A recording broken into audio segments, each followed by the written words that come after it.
Brigitte is working for CBC Canada and is a specialist for advanced imaging technologies looking into workflows in studio and post. And he's also the instructor for SMPTE's online HDR course. And since today, he's a new SMPTE fellow. Thank you. Thank you very much. Thank you to the brave warriors who are still here at this time. And I'm everything that stands between now and ice cream, sundaes, and your dinner. So I really appreciate that you're still in here.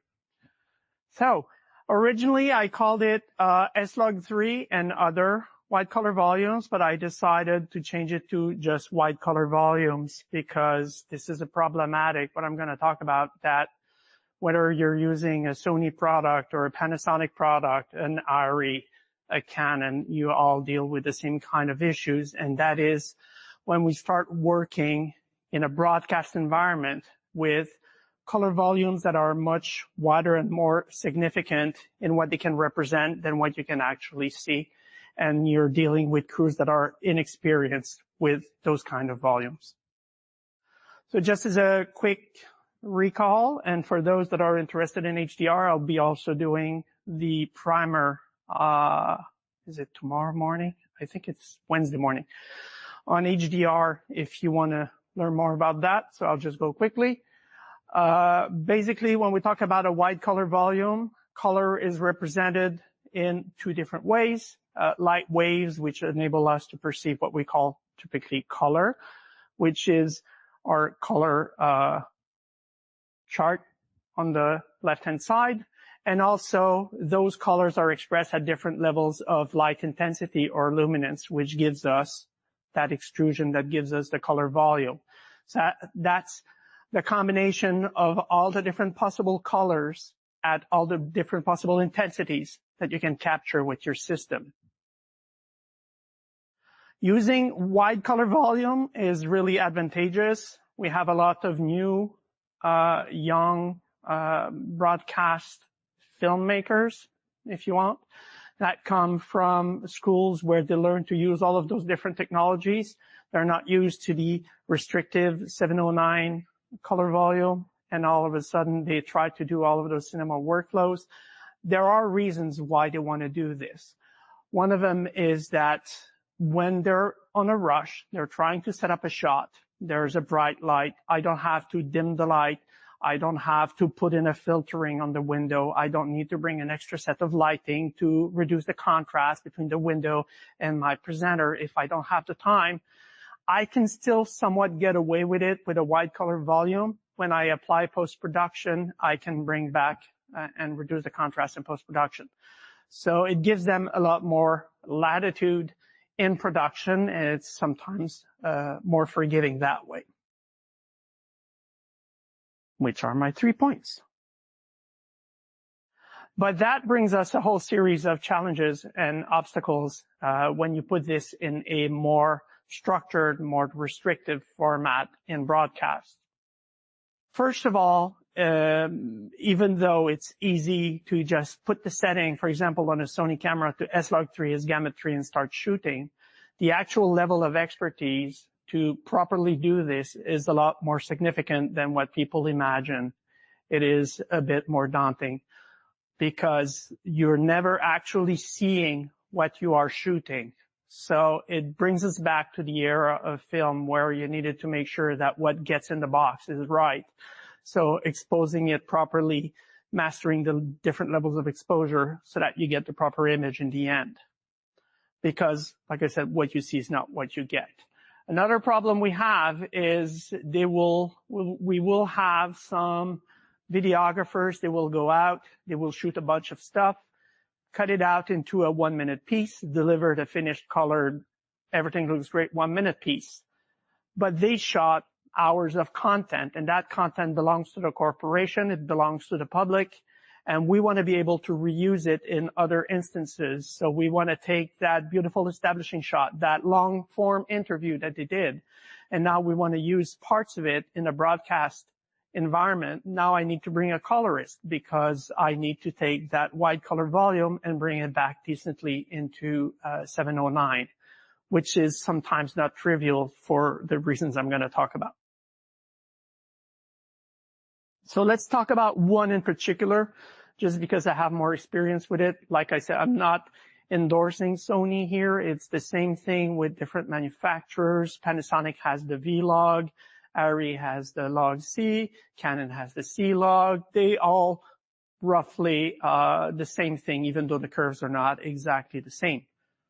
When we talk about the wide color volume of the combination of Slog3 and S-Gamut3, we're talking about light intensity and the colors that it can represent. I'll focus more on light intensity here. Basically, when the manufacturers create those curves, they have exact specification of the level of exposures that you're supposed to reach. So when we had the whole discussion about the 18% gray chart earlier on this afternoon, this is one of the reasons why you want to use such a chart. When you're in uncharted territories where I don't know if it's going to look good or not, it's not a subjective matter. 50% of perceived light equals 18% reflectance on your chart. And if we follow the Slog3 specification, I should be at 41% or at code value 420 in 10 bits. It's not subject to interpretation. It's not something creative. It's something technical that the camera expects. Because when you build those curves, each code value is not equal in dynamic range. It's not like you take the whole dynamic range and separate it in 1024 values. There's more allocation to the code values in the darker areas of the image than there are in the bright areas of the image, and that is designed to prevent banding artifacts. And if you don't follow the specification and you over or you underexpose, you're going to have challenges when you go into post-production, because you might actually, when you try to raise the volumes back, not have enough code values to cover what you wanted to cover. And then all of a sudden you start to get bending or your image starts to fall apart. So this is a wide color volume source image, something I shot in Hawaii a couple of years back on Big Island. It looks all grayed out and wrong. It's not that it's wrong. It's that I'm basically using an 709 code value interpretation of something that it is not. So the code values are right, but I'm not right now in the proper color volume to express them. So I'm going to use either a 3D lookup table or a transform, which is mathematical equations, to reinterpret those code values as something that makes sense in our room in here. Hence the right picture. And that's the challenge we have when we shoot with those white color volumes, is that you have the previous one. And if you try to use a look on your production to give you something to base your decisions on, you better make sure that you use something that is technically accurate. Otherwise, you're going to have over and under exposure when we apply the actual manufacturer setting. So the objective of the project, and that's something that I've been working for a couple of years now, trying to bring the level of expertise internally at the proper level, is that the crews that decide to shoot in those formats actually conform to the standard. Another thing that this allows us to do is to automatically create a broadcast-ready version. If people over or underexpose our Slog3, and then you try to apply a technical 3D lookup table to bring it back, it will look too bright or too dark. So by following the specification, we can actually automate the process so that we can archive our wide color volume format. And then if I want to retrieve it for another purpose, like I want to put it on the air in 30 minutes, I can automatically apply a technical lookup table to bring it back to something that is presentable without needing a colorist. So I designed a series of QC checks to make sure that this happens. And we tested a couple of vendor software. We tried with Vantage, we tried with Dayton. We also have Venera Technologies that has the software to do this. Basically, we analyze the levels in the image, and there's 4 criteria. You're either going to be exposed properly or you're going to be over or underexposed. And you can be over or underexposed in 2 different ways. You can be overexposed if you're actually what we call clipping. So your level is so high that when you apply it to 709, it's just going to be a white image. You're going to lose all detail. That's overexposure. That's what we call overexposure from highlights here. But there's another form that is more of a warning that you're overexposed. It's possible that you're not clipping, but your base level is so high that everything is just washed out. It just looks, your blacks look like grayish pale. So for that, we call that overexposure from shadows. You want to make sure that you have a certain level of the image that is below a certain threshold, but you don't want to have, less than 5% of your image below that low threshold, because that means everything is too high. So it's kind of a warning. And I'll show you examples. It's easier to figure out when you see it than with this text slide. And then you have the same thing under exposure. If you're below 3.5%, well, I'm sorry, but when you bring it out, it's just going to be black and there's not going to be any detail. And the same thing, if I have the vast majority of my image below a certain level, it's kind of obvious that everything is just going to look dark. So it's a warning.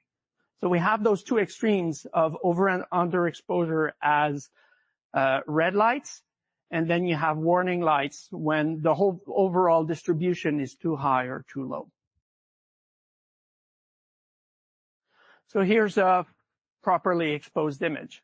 It doesn't mean that every single image is going to fill out the whole spectrum. In the case of this one here, the goal was to have something that is somewhat dark, but not too dark either. So I have nothing on my waveform monitor. So just a couple of seconds if people are not familiar. Waveform monitor gives you light intensity from left to right of the image. It doesn't tell you where vertically, because the vertical axis is used to give you the luminance level. So on the left-hand side in percentages, on the right-hand side in code values for 10 bits. And what we see is that we have nothing above 85%, so I know when I apply a technical 3D lookup table, it's not going to clip. So that's fine. On the overexposure from shadows, I see that I have stuff below a certain threshold. So I know my image is not overall too bright. That's great. I have shadow detail. On the underexposed side, I still have stuff above the 50% mark, and it's more than 5%. So I know my image overall, even though it is dark, it's not completely dark. And I have nothing below 3.5%. So that image is fine. So it passed all 4 criteria. The QC software said this image is fine. I can just apply a 3D lookup table, and I'm ready to use it in 709. Another image here that is underexposed, and you can see the criteria here. Basically, it's not that I have items that are below 3.5, but the overall distribution is all below 50%. There's barely any specular reflection that goes above. So I know this image in general looks dark. So that's going to give me a warning light. Go and look at this image. Is that creatively what you wanted to do? So in that case, it was indeed underexposed. So that means in post-production, we had to go in, raise the levels, deal with the fact that we're now reallocating code values where they should not be, but it's that we're losing the image. So we brought it back. So now we have more than 5% of my image above the 50% threshold. When I apply the lookup table, it's going to look proper versus looking underexposed. So that's the kind of tools that we can use after the fact. One of the objectives was to automate as much as possible the process.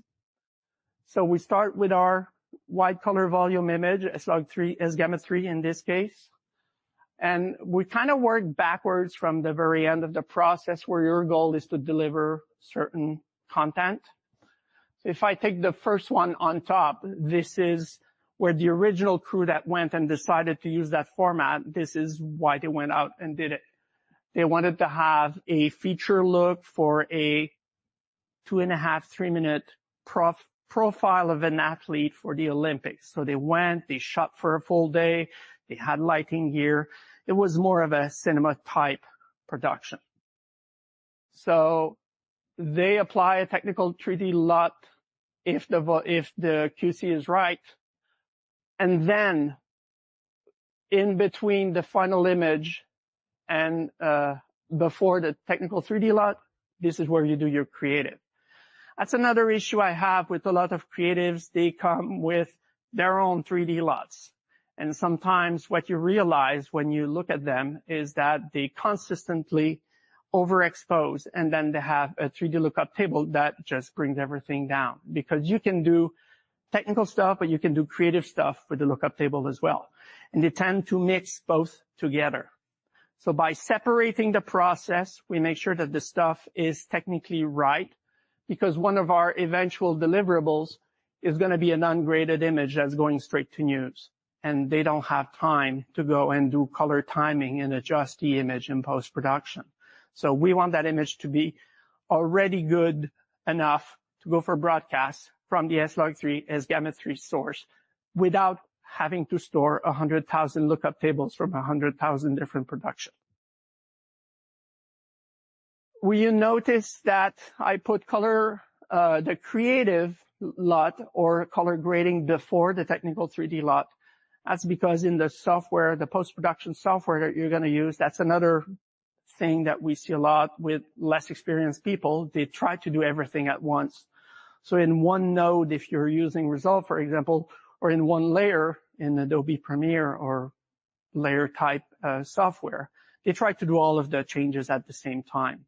And that's really screwing up the color science. So the best way to work is to keep the last node or the last layer as your technical conversion from the Slog3 as Gamma3 to 709. But prior to that, you add an extra node or an extra layer underneath that works in that wide color volume where you do all of your transformations and your creative transformation. You take advantage of the fact that you have the wide color volume, apply the transformations there, then go through the technical 3D LUT. So that's what the process looks like at a high level. Graded image for features, which is the original goal for them. Then a QC that we can do another look for social media. They have their own very specific looks and needs, and also they're working in sRGB. They're not working in 709. So we let them do what they need to do. And then the straight shot, apply the LUT, bam, it's good enough. It can go to the air for broadcast news, for replays, or for whatever we need. And then only we archive the Slog3 as a source.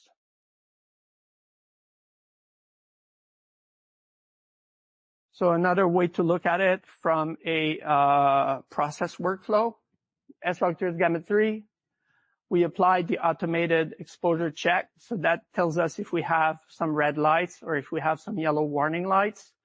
If everything is fine, I can archive the Slog3 as is.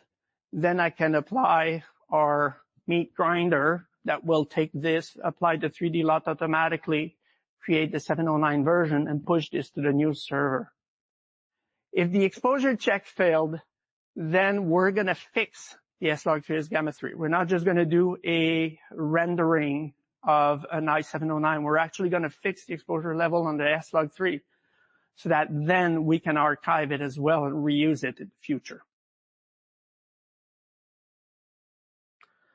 So looking back at the objectives we had with this, the first one was to make sure that when our film crews are using wide color volumes, that they actually adhere to the standards.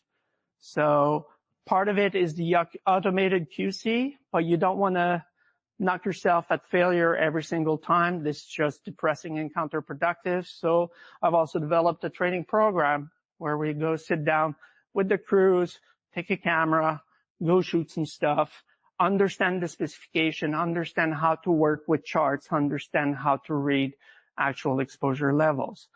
Build custom zebras if you want to make sure that your levels are going to be fine, whatever, but understand technically what you're doing.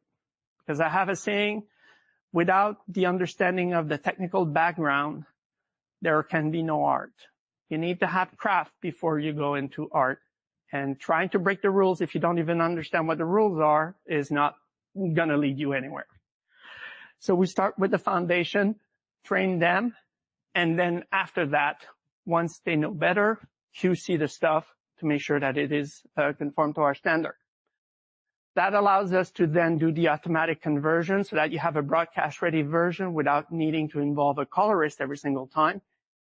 And for storage, as you saw, the storage strategy where we can store the Slog3 that has been corrected for future use. You can reuse it for HDR. You can reuse it for other types of looks.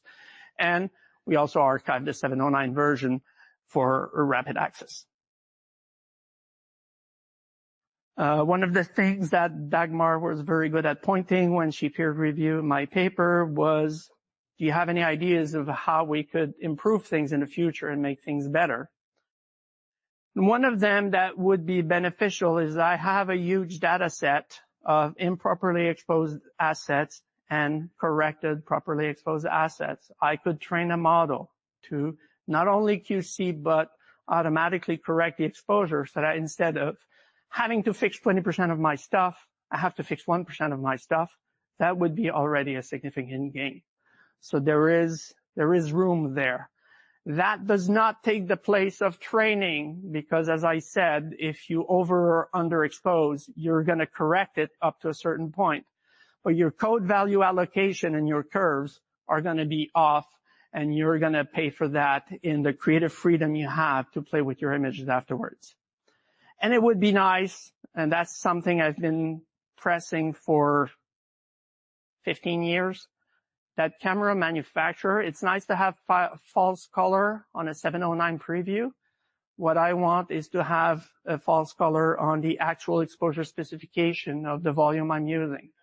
So if I'm running in RAW, Arri RAW, or Sony RAW, or Slog3, S-Gamma 3, or any of those wider color volumes, I would like the exposure to tell me I'm hitting the manufacturer specification. Your technical 3D LUTs are going to work fine, or you're over or underexposed. And that's what I had to present.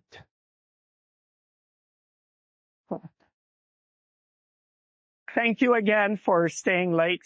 Really appreciate it. Thanks, Pete. Are there questions? Yeah, okay, I'm coming. Sorry, Dagmar. Why not facilitate those who are capturing the images to view the impact of your technical LUT on their acquired content? I know you've got grades that will also happen before you actually apply that LUT in practice, but would it not help them have an appreciation for the portions of their exposure that are going to be vulnerable? Yeah. So the question about why not provide them with the technical LUT, we actually do.